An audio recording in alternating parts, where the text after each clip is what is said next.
Hello everyone, my name is doctor Mamta Sharma. नमस्कार। And अभी मैं आप सभी से एक बहुत ही इम्पोर्टेंट टॉपिक पे बात करने वाली हूँ, जो कि हम सभी को इस टाइम बहुत ही चिंता का विषय बना हुआ है, जो कि है कोविड की कंडीशन, कोरोना की कंडीशन। मैं आप सभी को बहुत ही सिंपल लैंग्वेज में, कुछ सिंपल टर्म्स में आप सभी को इससे कुछ बचने के उपाय बताऊंगी, जो कि हमारे शास्त्रों में बताए गए हैं और जो कि हमारी गवर्नमेंट या आयुष मंत्रालय की तरफ से जो हमें निर्देश आ रहे हैं, उनके बारे में आपको थोड़ा सा मैं डिटेल में समझाना चाहूँगी, लेकिन बहुत ही सिंपल सी लैंग्वेज में। सबसे पहली बात, जब हमारी बॉडी में किसी भी तरीके का इन्फेक्शन या कोई भी बीमारी हमें होती है, उसका सबसे अच्छा और सबसे पहला जो आपको बीमारी से बचने का या उस बीमारी से ठीक होने का उपाय है, उसको आयुर्वेद में कहा जाता है निदान परिवर्जन। निदान परिवर्जन मतलब कि जिन कारणों की वजह से आपको वो परेशानी हो रही है, उन चीज़ों को आप करना रोक दीजिए। ये निदान परिवर्जन है, जो कि आयुर्वेद में चिकित्सा का, ट्रीटमेंट का सबसे पहला स्टेप बताया गया है। उसके बाद बाकी सारी चीज़ें आती हैं। तो अगर हमें कोविड जैसी कंडीशन में अभी बचना है, अगर हमने अपने परिवार की सुरक्षा रखनी है, तो निदान परिवर्जन क्या है आप सभी को पता है कि हमें प्रिकॉशन लेने हैं, जैसे कि हमें मास्क पहनना है, हमें सैनिटाइज़र यूज़ करना है, हमें गैप मेंटेन रखना है। तो ये इस कोविड की कंडीशन का एक निदान परिवर्जन है, जिससे कि हम इससे काफ़ी हद तक बचे रह सकते हैं। लेकिन कंडीशन इस टाइम इतनी ज़्यादा डिटोरेट हो चुकी है कि अगर हमें बात करें तो कैसे बचे, तो दूसरा आता है निदान परिवर्जन के बाद, प्रिकॉशंस के बाद दूसरी चीज़ आती है कि अपनी रोग प्रतिरोधक क्षमता को आपको बढ़ाना होगा।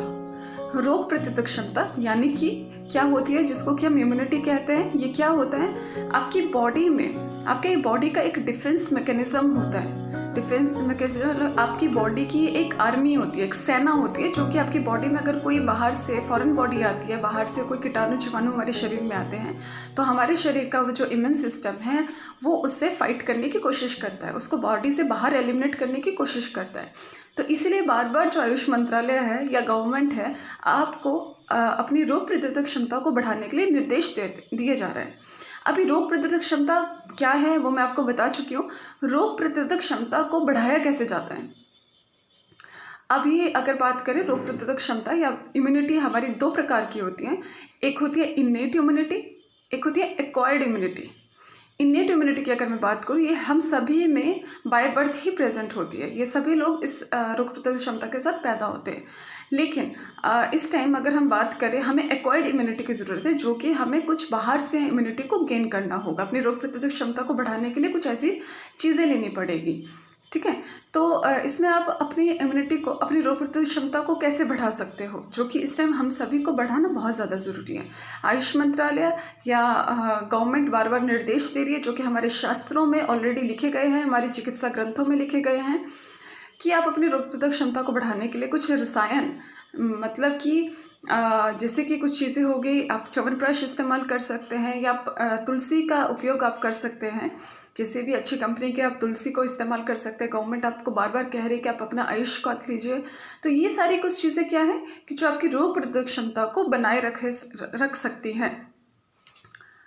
तो इस टाइम आपको किन किन चीज़ों पे सबसे ज़्यादा ध्यान देना है? सबसे पहला निदान परिवर्जन, कि आपको प्रिकॉशंस लेने हैं, मास्क यूज़ करना है, उसके साथ साथ आपको डिस्टेंस बनाए रखना है, दूरी बनाए रखनी है, अपने हैंड वॉश बार बार करते रहना है, सैनिटाइज़र का यूज़ करना है। ये सबसे पहला चीज़। दूसरी चीज़, आपको अपनी डाइट का ध्यान रखना है। आपको डाइट के साथ साथ कुछ एडिशनल चीज़ें आपको यूज़ करनी है, जैसे कि आपको हर्बल टी लेना है, पंचतुलसी का आप इस्तेमाल कर सकते हो, तुलसी के किसी भी प्रकार के अर्क का आप इस्तेमाल कर सकते हो, च्यवनप्राश का आप इस्तेमाल कर सकते हैं। एंड अगर मैं बात करूँ, आप बहुत सारी चीज़ें, जैसे हमारे फ्रूट्स है, फ्रूट से हमें विटामिन सी, कुछ विटामिन सी मिलता है, जो कि हमारी इम्यूनिटी को बढ़ाने में हमारी बहुत हेल्प करती है। तो इन चीज़ों को अगर आप अप्लाई करेंगे, तो आप इस कोविड जैसी जो भयानक सिचुएशन हमारी आ रखी है, इससे आप बचे रह सकते हैं। And thank you so much. I hope कि आप ये सारी चीज़ें अमल करेंगे और अभी आप इसको समझ चुके हैं। Thank you so much. I hope and I wish you all a good health. Thank you.